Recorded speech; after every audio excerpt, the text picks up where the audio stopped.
Well, I think it's controlled, and yet at the same time it will be open to the public. The ceremony which you mentioned, James, a moment ago will start in about an hour from now at the Sakharov Center. That's a well-known pro-opposition, pro-sort of dissident establishment here in Moscow, and everybody who wants to say farewell to Boris Nemtsov will be able to do so there.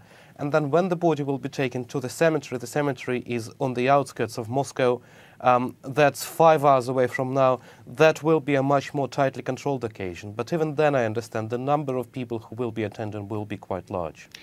Tell us about Mr. Nemtsov's girlfriend. She was questioned for 3 days by police. Now she's been allowed to leave the country and go to Ukraine. I mean, to some that might seem a little strange, given that she was the main witness to what happened.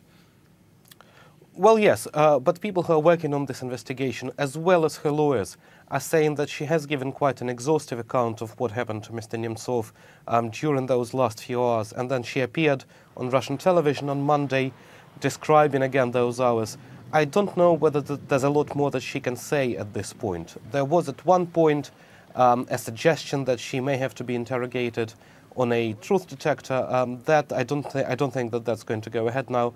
Having said that, I don't know how exhaustive her account really was, because when she appeared on Russian television on Monday, as I just said, she didn't really say that much. She spoke quite a lot about how she was in a state of shock, how they were walking along this bridge holding hands, and then she heard the gunshots and Mr. Nemtsov died. So I don't know how much detail she remembered and how useful to the police it's going to be.